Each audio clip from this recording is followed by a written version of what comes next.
नमस्कार, स्वागत है आप सबका अनंत एस्ट्रोलॉजी पर। जैसे कि हमने पिछले वीडियो में आपने देखा कि हम नक्षत्रों की बात कर रहे हैं। बहुत सारा टाइम नहीं है लोगों के पास, लोगों ने बहुत कुछ सीखना होता है। एक वीडियो इसके बाद दूसरा, दूसरे के बाद तीसरा, ये हमारा नेचर होता है। और वैसे भी अगर आप इस नक्षत्र के बारे में जानना चाहते हो, तो नक्षत्रों के लिए मेरा ये मानना है कि आपके अंदर बड़ी इंटेंस जो है वो पेशेंस होनी चाहिए, तब आप कहीं नक्षत्रों के बारे में सीख पाते हैं। नमस्कार, मैं हूं एस्ट्रो रजनी। आप सभी के प्यार और सपोर्ट के लिए बहुत सारा धन्यवाद मेरी तरफ से।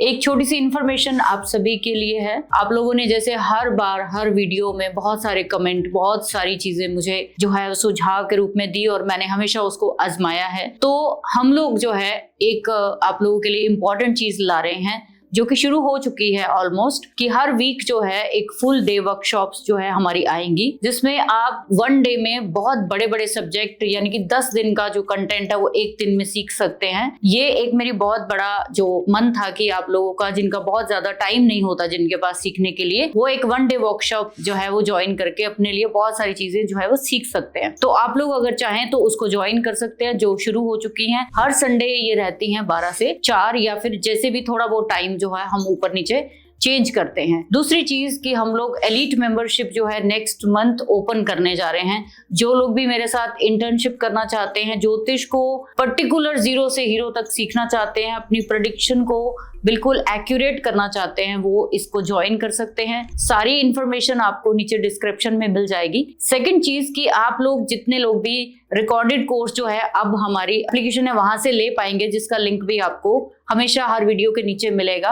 और इसके अलावा आपके कोई भी सुझाव या आपके जो भी सजेशंस हो वो मुझे जरूर दीजिए। Thank you very much.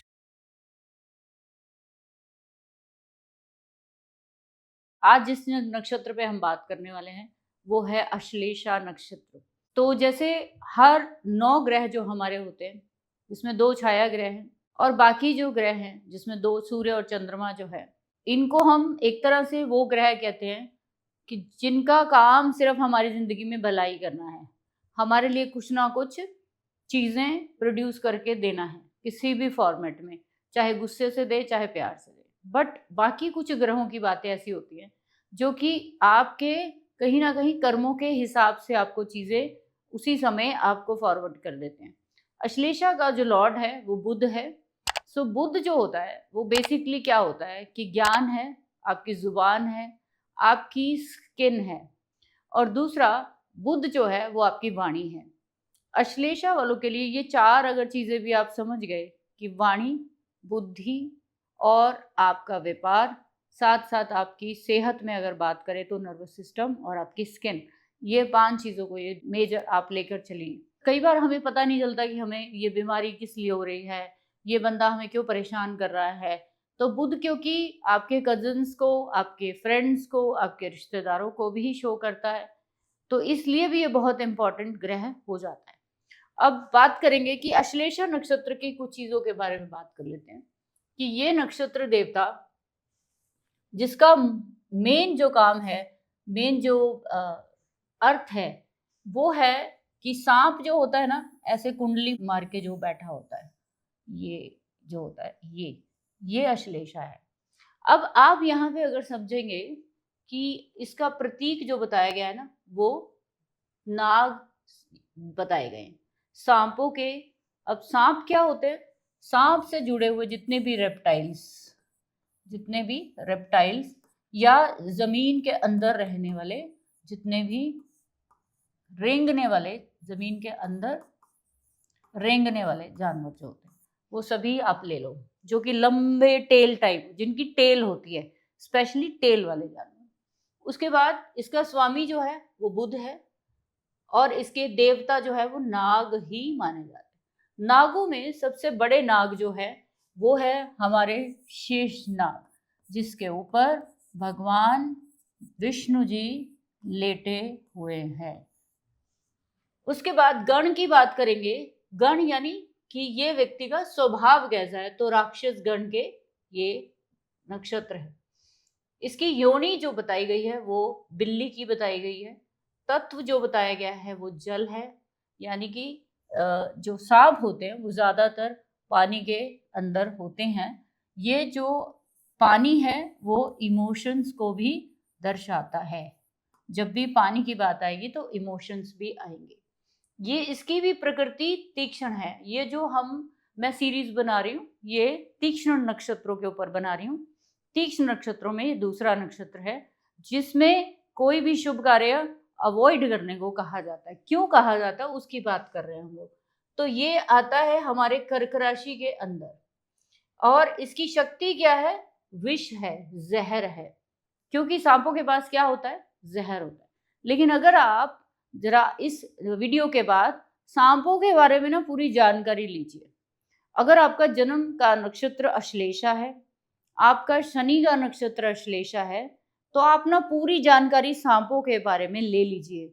आपको अपनी प्रॉब्लम खुद ही पता चल जाएगी। एक चीज का ध्यान रखिए कि जब हम किसी प्रॉब्लम की बात करते हैं उसका सल्यूशन भी प्रॉब्लम के पास ही होता है।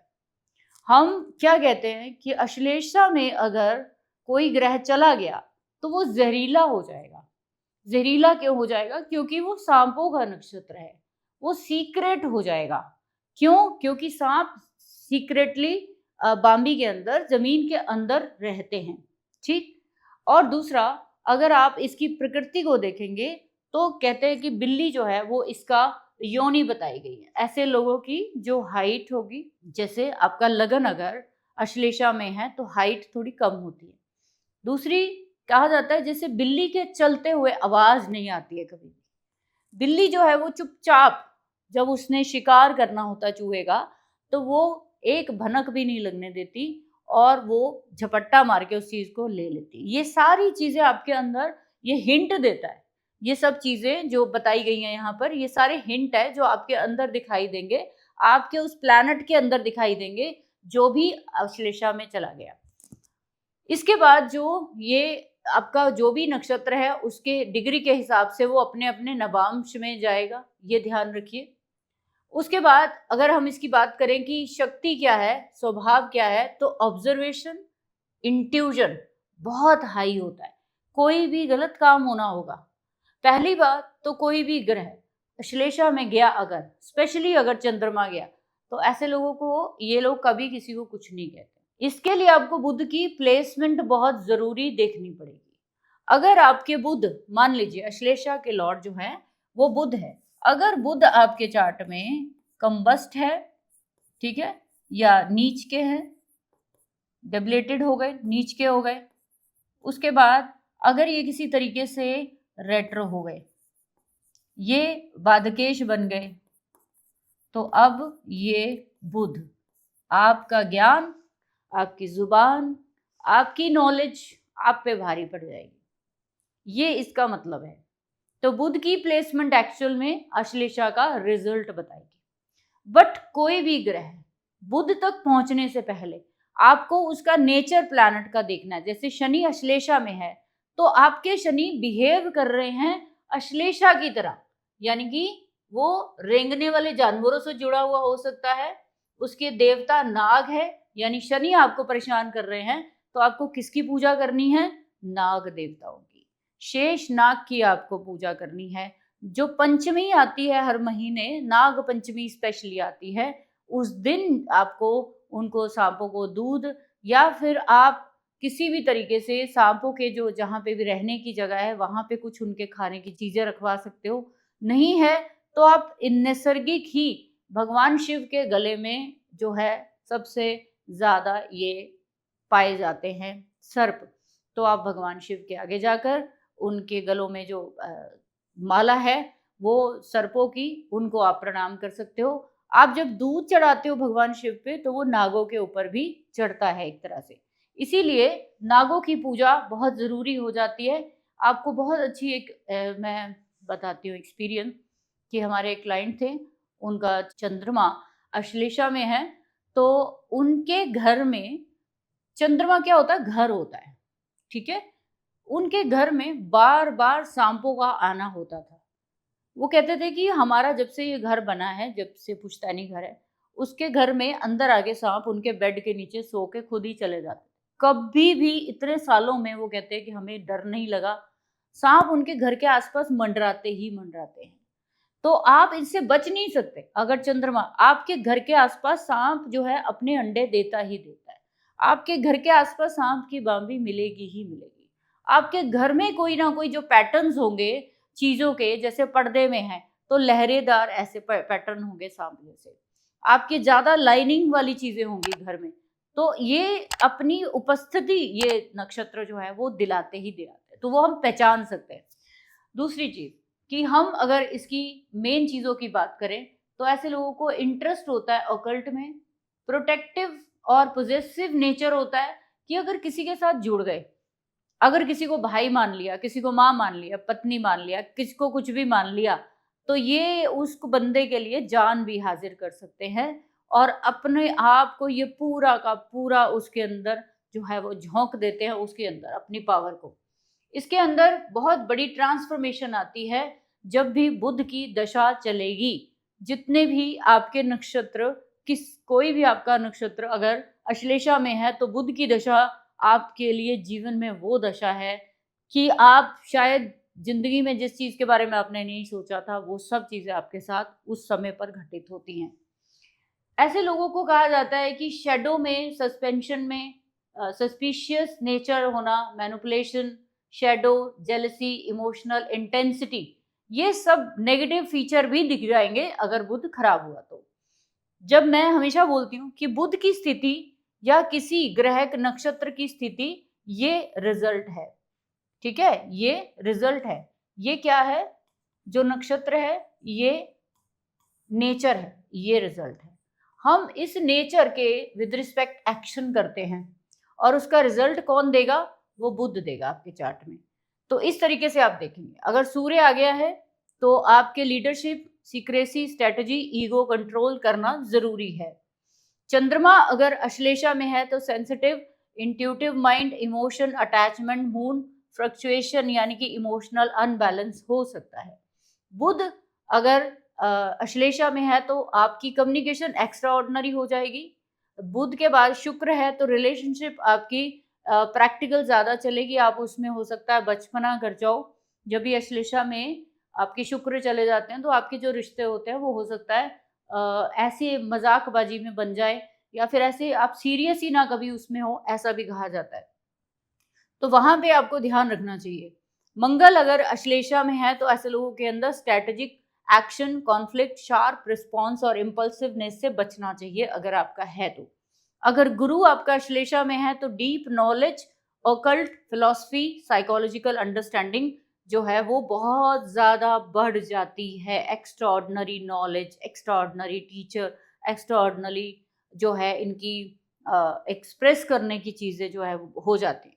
राहु अगर अश्लेषा में चला गया तो कहते हैं आप और बहुत ज्यादा सीक्रेटिव हो जाओगे, एम्बिशियस हो जाओगे, साइकोलॉजी, ऑकल्ट, अनकन्वेंशनल इन्फ्लुएंस को आपके लाइफ में बढ़ा देगा। गैजेट्स के प्रति आपको बहुत ज्यादा जो वो कर देगा, कम्युनिकेशन स्किल आपकी इतनी हाई कर देगा, आप इतनी बड़ी बड़ी बातें छापनी शुरू कर दोगे जो सामने वाला पर्सन कहेगा कि ये कभी हो ही नहीं सकती, जब राहु अश्लेषा में जाता है। तो केतु जब जाता है तो ऐसे लोगों को कहा जाता है कि detachment, intuition, spiritual, occult insight, hidden truth की दौड़ में जाते हैं। ऐसे लोग बहुत सीक्रेटिव हो जाते हैं, अपनी बात को एक्सप्रेस नहीं करते, अपनी बात को किसी को बताते नहीं हैं, इवन कि इनको एक्सप्रेस करने में बहुत तकलीफ होती है।